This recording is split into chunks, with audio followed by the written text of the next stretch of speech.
Welcome to episode 26 of All the Horrible Things. 26, All the Horrible Things was supposed to be a Predator cast, but we're putting it off a week. We're going to combine it with next week's Prey cast because it's getting rave reviews, and we really want to focus on that and call back to the old ones. I don't think anybody was dying to hear us talk about these old Predator movies as much as we might have hoped. Chris, what do you think? Maybe not. I mean, I hadn't seen Predator 2, for example, for a very long time, and I thought I remembered liking it a lot, and then you watch it, and you're like, this is so weird. It is very weird. Yeah. It's more like an action movie than like a sci-fi movie than anything. It's a beast unto itself. You gotta love me some Danny Glover. But one thing when I was watching Predator 2 that I did notice and I didn't realize, I always thought that Bill Paxton was the only overlay from the Alien series to the Predator series. Right.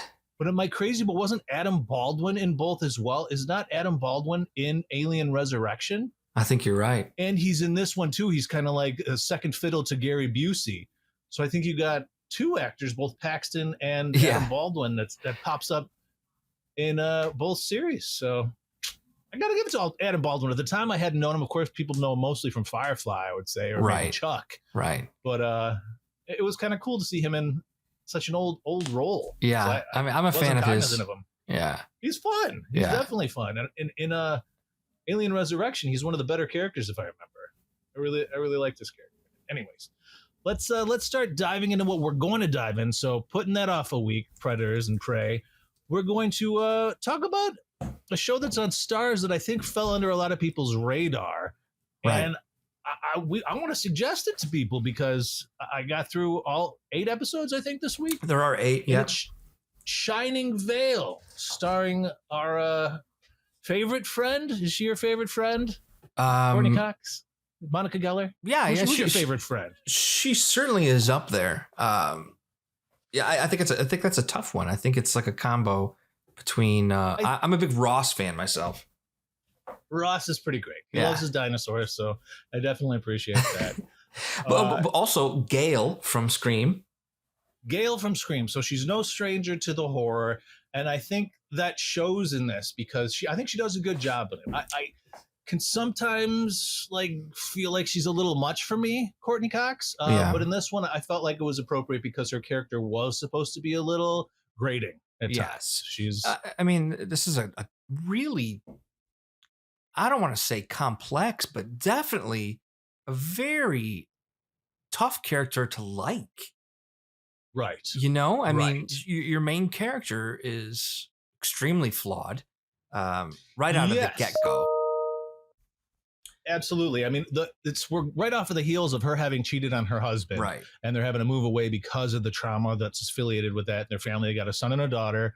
They're moving from the city to a more rural area, suburban zone. And they're in this big, ginormous house with stained glass. And it's very haunted house-esque vibe right from the get-go. But interestingly, you're right. I think she's hard to like, but the comparison we're going to have to make throughout the entirety of this cast is The Shining. And in a lot of ways, she is Jack Nicholson's character. Jack from Torrance, The Shining in this, I guess you could say, modern adaptation, this kind of female-driven, female issues horror. I would definitely say it's not necessarily a spin-off, but maybe just like a re-examining. It's updated. Our main character is also a writer, and I would say they both deal with alcoholism and mental health. Right. She's more the pill popper, but she definitely did deal with alcoholism in the past. Right. It does rear its head in this as well. But it does seem like her, unlike him, which was completely booze, she's on, what is it, clonazepam? I don't know all these crazy anxiety drugs. I don't either, but I mean, I think more than that, the messaging there was that people don't necessarily take women seriously, and the doctor here is prescribing our Pat, our character Pat, Courtney Cox, with just like layering on the Drug drugs. after drug. Yes. Yeah. Yes. He's considering her like a hysterical woman, which Right. we'll get to later. Right. And pretty much for the most part, it seems like siding with Greg Kinnear. Granted, she is the one that cheated on him, but at the same time, the bias is very overt in their psychiatry sessions. So, I think we're dealing with feminist issues throughout this to the max, which I appreciate. It's like you take that shining premise and glaze on this feminist layer, because the ghost in this is not like the ghost in The Shining. No. What are we dealing with here? And explain to me whether or not this ghost is nefarious, because it's unclear. Certainly at the beginning, I think it becomes more clear. Where do you stand on Mira Sorvino's 1950s housewife, ghostly demon figure? Well, I certainly, I mean, I'm a fan. I think at the start of the series, we think we're dealing, with maybe a haunted house scenario by a ghost, but I think what we're really dealing with here is a demon. And Yes. I mean, you could argue the biggest difference here between this and The Shining is that The Shining is maybe the actual entire Overlook Hotel is our Ghost. Our ghost, yes. But Right. in this story, I think we're dealing with more of a demon that just preys on women here.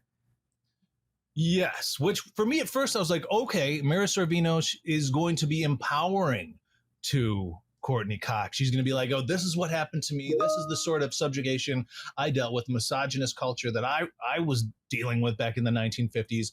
Let me help empower you by helping you write your book and to kind of have agency, to take control of your own life in a way that you seem to be struggling with. But that quickly starts to veer away. At what point did you start to realize that Mira Sorvino was not really working for Courtney Cox, but coming inside her to take advantage of her? Yeah, I have to rack my brain around there, because I think there are a couple moments where Pat is very resistant, and is it the moment when they're up in the attic and Valerie's there as well, and Pat is really kind of negotiating, or is it a moment before that? I feel like the first time we really get a sense of that, maybe she's not helping Courtney Cox is when she sabotages the husband's the presentation, yes. The PowerPoint presentation, yes. Putting these I don't know, kind of sketchy, shady little comments on the actual title screens. Yeah, weren't that like nefarious or scary. It was just like a prank. Clearly, yeah, it was more like a prank at first. Yeah, but it certainly was enough to get him suspended. And the woman that I think probably Mira Sorvino's character. What is our ghost's name? I'm losing track of her character's name. The demon. I think she was doing it ultimately to help Pat, because Pat was a little concerned about the relationship between her husband Terry and this woman that he works with, Catherine. Right. It was a fun actress too. She was just like the FBI agent in Ms. Marvel. Yes. A lot of people would recognize her also from Orange is the New Black. What I like about her is she really does change her look and her feel. I feel like she does a good job of creating distinct characters. I agree. Actress, so. Rosemary is the Rosemary. Thank you. Mira Sorvino's character. Yeah, you really have to wonder at that moment of the presentation. I think that they did a good job of kind of like putting into question of what Rosemary was really after, because you could argue, is she still helping Pat because we think Greg Kinnear and Terry and Catherine, is there something cooking there, or was it more revenge because this up to this point Terry, Greg Kinnear, is still not believing Pat, that he keeps saying it's a deer. It's probably a deer, which had a really great payoff when you actually see the deer. Yeah, but he is sort of, I don't know, in denial, or like. I think their marriage is still working through a lot, honestly. So, It is, and he's a bit of a pushover and willing to take a lot. I feel like I think there is a role reversal especially in the 1950s. You have kind of a more passive husband to the more aggressive wife in this. But I want to get back to you, like the deer moment. There is a weird tone throughout this whole show because even when you have Rosemary sabotaging that PowerPoint presentation, he's giving this PowerPoint presentation to a bunch of priests, right? He's trying to sell the archdiocese on their securities. I guess he's a securities insurance agent. And I don't, at times it felt like it was going for the jugular with horror, and other times it almost felt like over the top silly. I did feel like it was hard to pin down the tone of this show. Have you looked at these creators? Because I know one of them created Divorce. I don't know if you've seen Divorce. I have not. With Thomas Hayden Church. Oh, I'm familiar with it. An HBO series, I believe. Yeah. Yes. What's her name from Sex and the City? Matthew Broderick's wife. Sarah Jessica Parker. Sarah Jessica Parker. Which also kind of has an interesting tone. It's really serious and about the couple that's kind of like splitting up. But there's also humor in it. I saw a lot of actually similarities between what's going on between Terry and Pat and what was going on between the couple in Divorce. I saw some overlay in there, but I actually did really like Divorce. So I was happy to see that this guy was one of the ones that created this show. Because as we noted, I don't think anybody's heard of this. Who has Starz, Chris? Who has Starz? How is Starz still a thing? I think Starz is more of a seasonal app for people. And I think it's, you maybe not subscribe to Starz year round, but you might be a big fan of Outlander. Or like I had it for Ash versus the Evil Dad. I really enjoyed another show they did called Spartacus. Was very fun. And they make some really great original television. It's not an app if you're looking to watch movies necessarily, but they're bringing back Party Down, which is another reason. They're bringing back Party Down. Yeah, that's very exciting. It's a big reason. I mean, not to digress too much on that point, but almost everybody's coming back, maybe except for Lizzie Kaplan, right? That's what I heard. Yeah, correct. So that's exciting. But you know what? It is. Starz does create really unique stuff. I think you really kind of put a good point to that, in that it's not churning out your average fare. I mean, it's really kind of like a genre blender of a outlet. Yeah, and not only that, they don't skip on production value either. Outlander's really well done. They had a show years ago called Black Sails that was really well produced. They filmed it in South Africa. They had real pirate ships. It looked fantastic. And I think they put their money in the right projects. That's why I was a little worried about this show. I know I've seen some people online with some negative reviews, but I think the show is really going to grow throughout seasons, and I think it needs that chance. I think you're right. As I mentioned to you earlier, I struggled a little bit with the first 2 episodes because I really wasn't clear on what it was trying to do. Right. And then I wrapped my head around this idea that this is Santa Clarita Diet, but instead of zombies, we're dealing with possession. We're dealing with a ghost. Yes. And we have very similar topics and themes going on as you see in Santa Clarita Diet, which I absolutely adored. You have kind of the bumbling husband who's trying to be supportive of his wife who's now being possessed or becoming a zombie, right? There's a lot of similar threads in both of these shows. So I would suggest for those of you like myself who was devastated when Santa Clarita Diet was canceled, this might be your stopgap. This might actually kind of fulfill that role for you if you can see it as a kind of a similar operation. You can get past the first couple Expo episodes, get past not liking Courtney Cox at first because, she's made some not so great mistakes, and maybe even get past, I would say, some of the subplots too. Let's talk about some of the other characters really quick here, because we've mentioned Terry, her husband, played by Greg Kinnear. It's a great character. Greg Kinnear is usually Greg Kinnear. Fantastic. Yes. Right? Which is fine. Some actors, I'm totally okay with them continuing to be themselves. And he is. And Greg Kinnear is one of them. Agreed. Not unlike Timothy Olyphant when he's doing comedy. When he does drama, he changes a little bit. When he's doing comedy, it's always Timothy. That's a good point. Greg does a good job here. But then we got their two kids. And I'm going to say I really love the son. I think the son is a really fun character.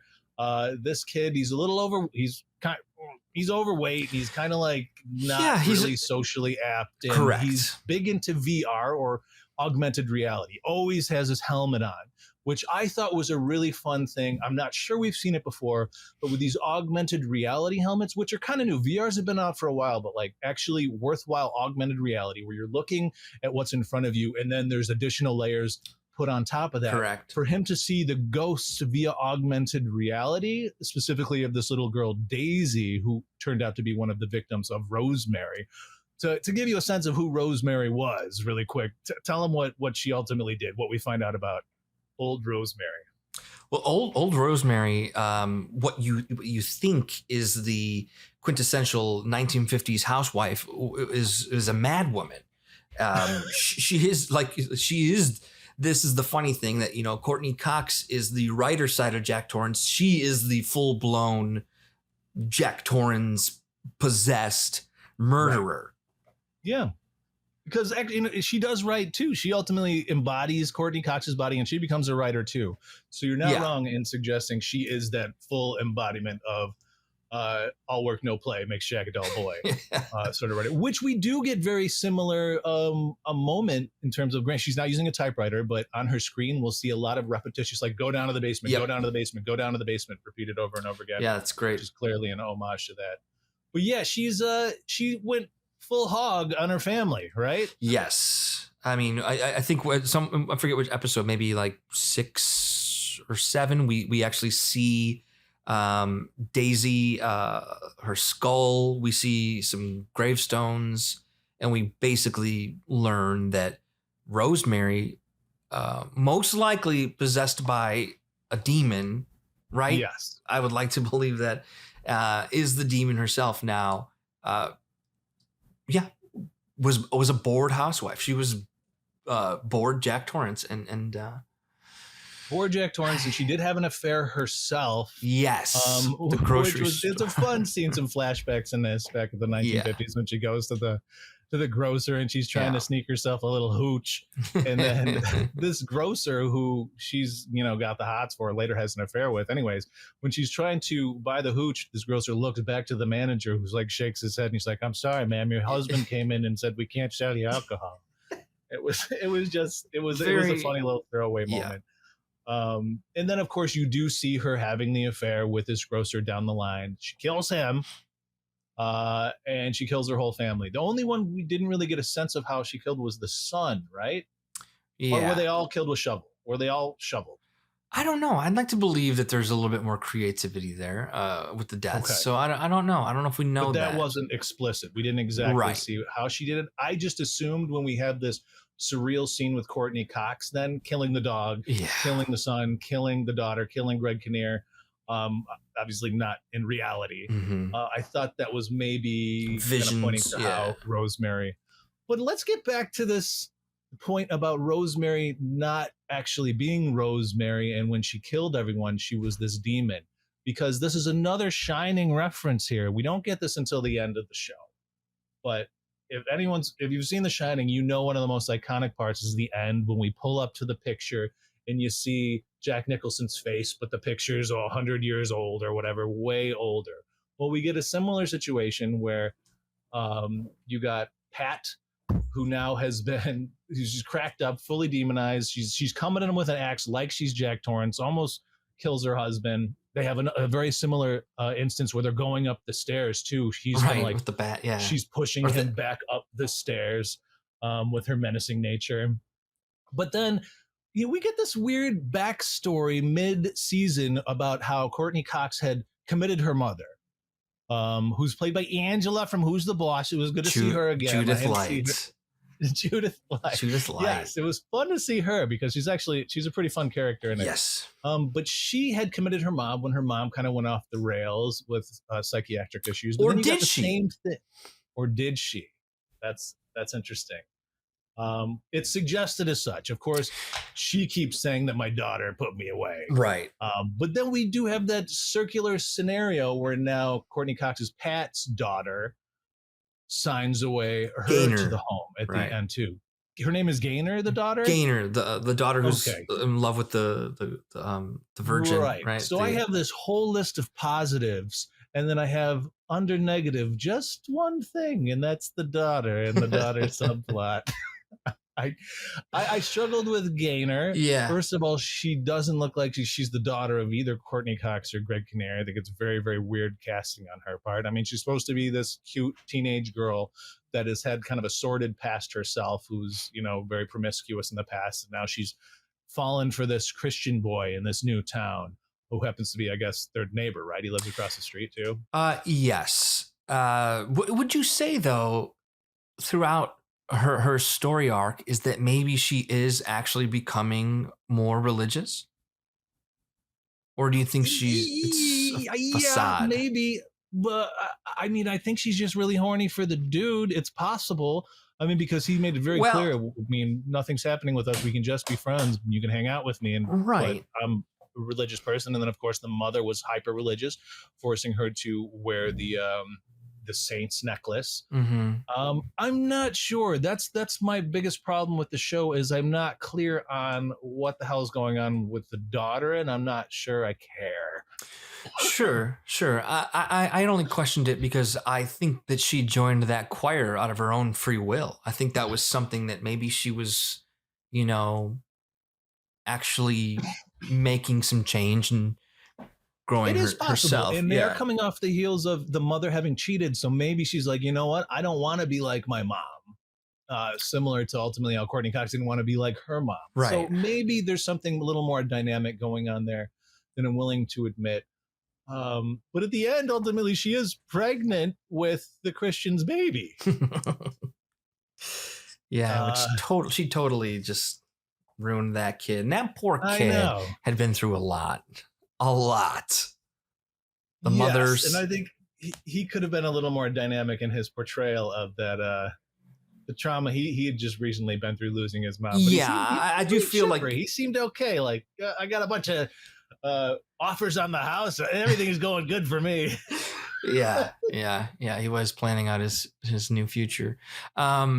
There was one more funny Shining moment I wanted to mention because you had mentioned, I believe the son's name is Jake, but do you remember the scene when Terry, played by Greg Kinnear, wants to have a sit down and talk with his son, and he puts him on his knee?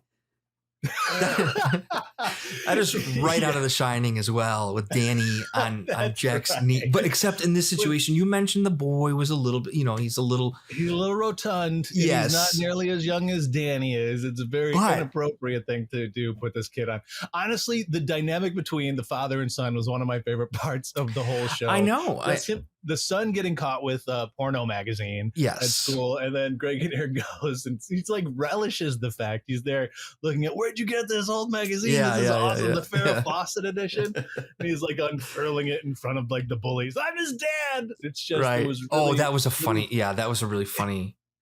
Every moment between the father and the son, I felt like hit. Yeah. Really comedically funny and like endearing. Like I liked both of those characters and I liked their dynamic. Yeah. The other big comedic relief in this show was their neighbor Laird, I believe his name is Laird. Yes. And this guy is a hoot. So ultimately he's the father of the son's like only friend in town. Right. Happens to have similar archetype, right? Kind of like the nerdy video game, more sedentary kid.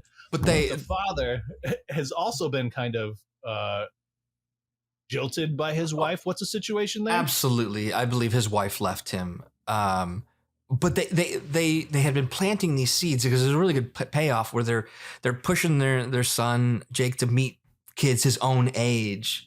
And then when they go to the door, he's like, "Oh, my new friend is here." Laird is there, but Laird is the kid's father. And I thought that was a really funny moment where it was just a really great way to introduce a character. Like, is this guy really, like, for real? Is he here to be friends with the little boy? Because that's, yeah. Because this actor is great too. I think he's a Chicago actor too. Yeah, I believe he actually has a comedy duo with Danny Pudi from Community. Or I've seen them perform as a duo. So, Parvish China, I think his name is. Very funny, and yeah, kind of the classic sidekick, you know. And he's a scene stealer too. Yes. The scene that comes into my mind, which I thought was really funny, is he brings over weed and it's been in his pants. Yeah. He's like, did this touch your dick? And he's like, well, the bag did.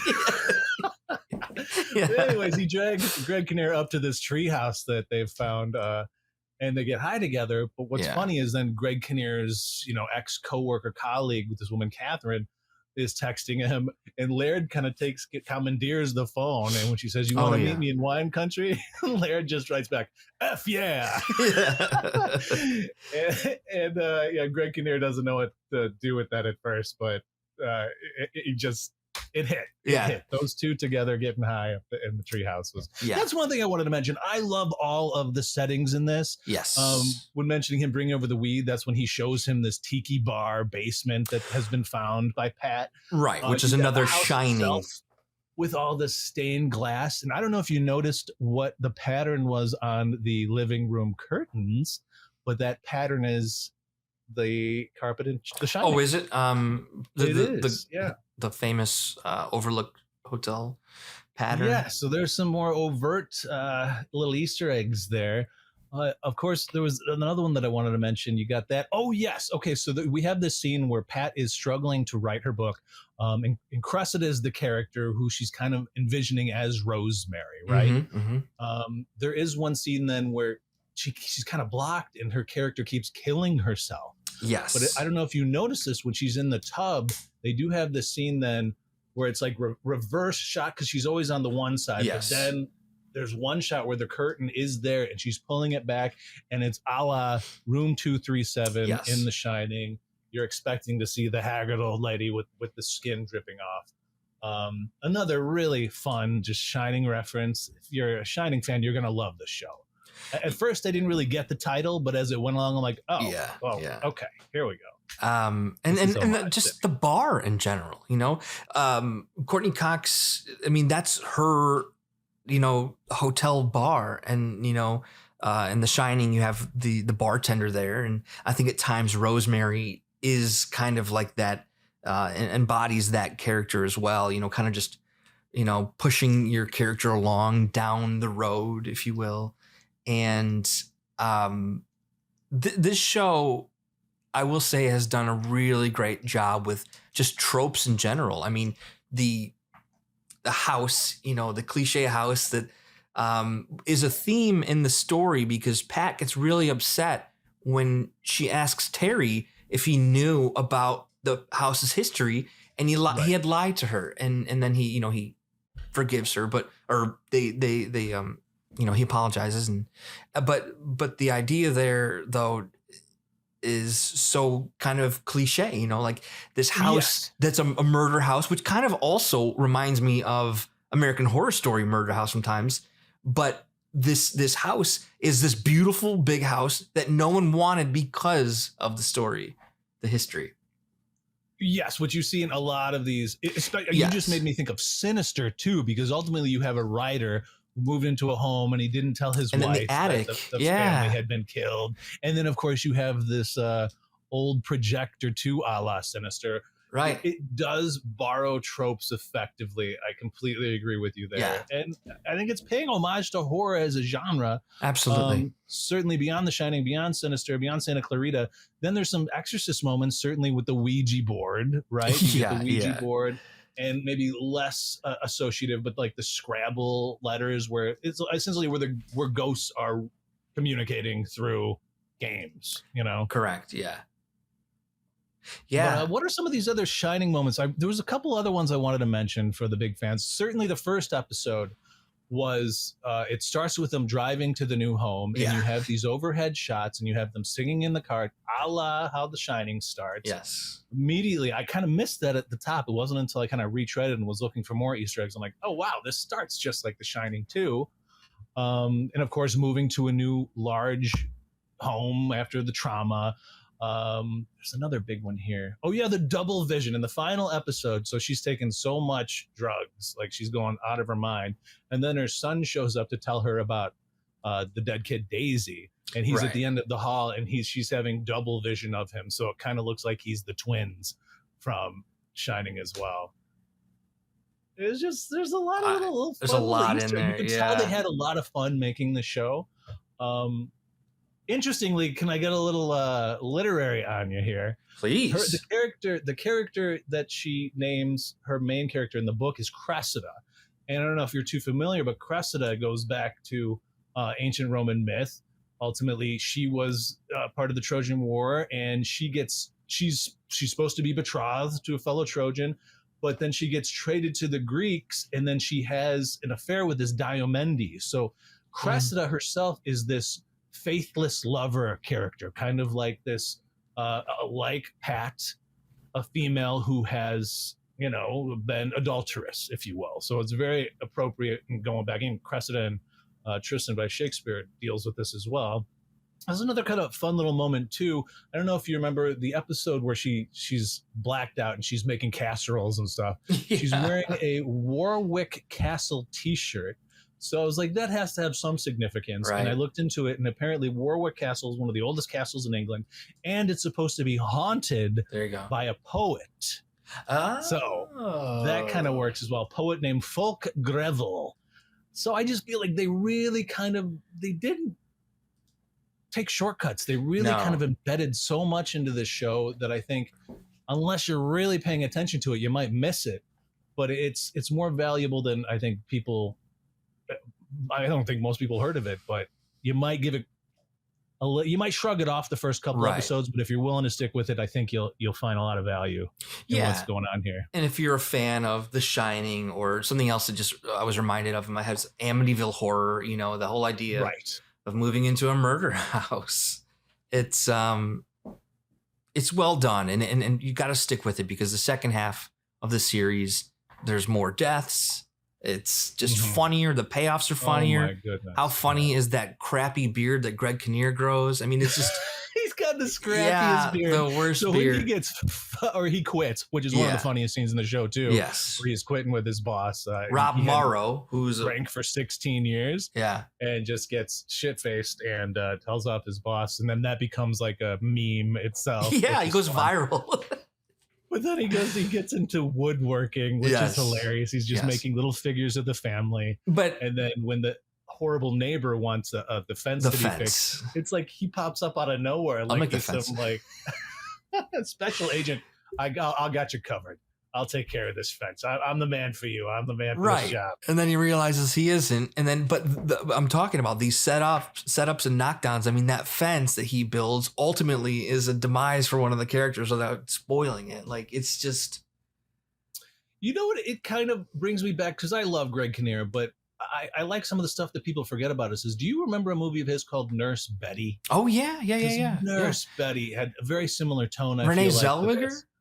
Yes. It's about like an amnesiac girl who then gets sucked into a soap opera or something along those lines. Right. But he's a big player in it, and it was really fun and similar in tone. One other character I really want to mention too that was fun, and I could see this popping up way more in season 2, is the occult store manager. Oh, the Wiccan. Who himself has a novel, and he's trying to kind of saying, I mean, I'll help you deal with this demon if you give me a quote for my book or whatever. He's a really fun like side character because she's trying to figure stuff out. So she goes to this occult store to kind of like get additional information, thinks she can just sage it away. But he lets her in. It's another trope that almost every story like this needs for exposition. There's either a book or a specialist, and he's our specialist. And he's the guy who's like, oh, wait a minute. Sounds like it's a demon if you slept with your husband. Did you do anything? Did you welcome this demon in or make a deal with it? And it's exactly what she did. But he is great in that role. And I think you're right. I think there'll be more. I'm waiting for him to them to have like a closer relationship and start popping over, like the wacky neighbor. Yes, I'm hoping that's the case.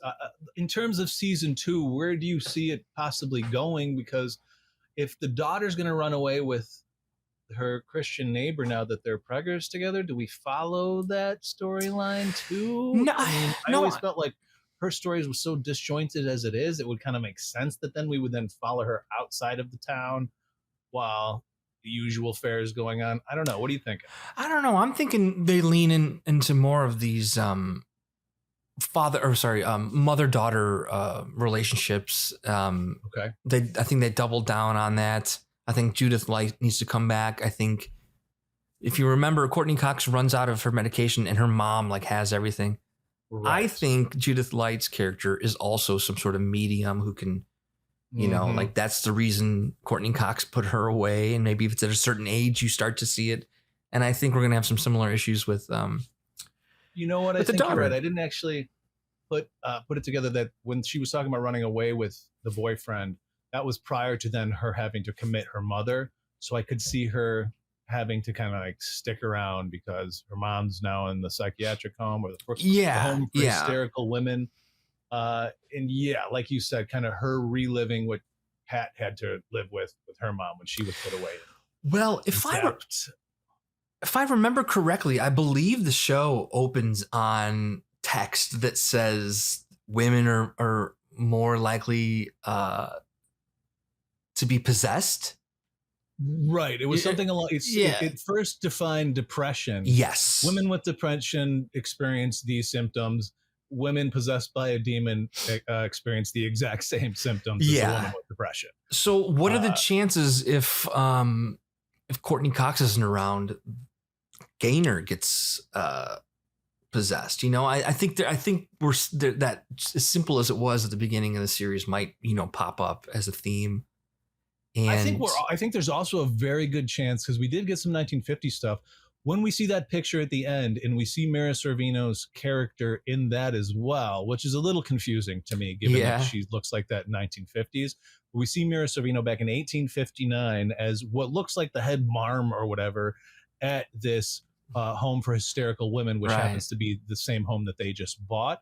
I could see us going back to when she was in charge of this home for hysterical women. I mean, there's a lot of fodder that could be dealt with all the way back in 1859. Granted, period stuff can definitely be more expensive, so I don't know if Starz is up to it, but as we know, they spare no expense. That's what I'm telling you. They like their historical stuff. That's a great point. Yeah, I almost changed my answer. Like I think that is going to be a major theme in season 2, and I bet it will be like a lot of jumping back and forth, or maybe even like that blending of like almost like the two worlds just sort of like overlapping. You know, like ghost stories tend to replay themselves. So I don't know. Maybe Greg Kinnear will. It is going to be tricky for them to kind of explain why Rosemary looked like that in the 1950s and then in 1859. That's what makes me think maybe that is the look of the demon. You know, that we thought maybe she was possessed in the 1950s. Maybe that, I don't know. I'm confused about that because obviously Courtney Cox doesn't look like that. Right. And that would have been the trope where it's the same person every generation. But yeah, but maybe I'm just trying to think like maybe the husband married a demon, you know, not knowing that she was a demon. Yeah. But yeah. At what point we're gonna have to learn like how she died? See a picture of Rosemary in the 1950s beyond, or like without it kind of being filtered? I'm just wondering if that's how the demon maybe appears in pictures or video. If someone took a picture of Courtney Cox, maybe it would look like Mira Sorvino. That's interesting. I was thinking outside of the box on that one, trying to. No, I know. I was doing the same thing. I mean, and I think that alone is worth why people should, you know, check the show out, give it a chance, get ready for season 2 because it's funny. Heck yeah, it is funny. Great cast. You can't go wrong with it. Highly suggest it. Just love a good horror comedy, you know. It is, yeah, and those are rare. If this pulls it off, again, if you like Santa Clarita Diet, you're gonna like Shining Vale. But I think we done tapped everything we possibly could. I think so too. I don't want to give everything away. I think, people should just check it out. Don't check it out. get excited for the next week. We will be talking Prey. And referring back to all them predators. And in the meantime, stay alive. There you go.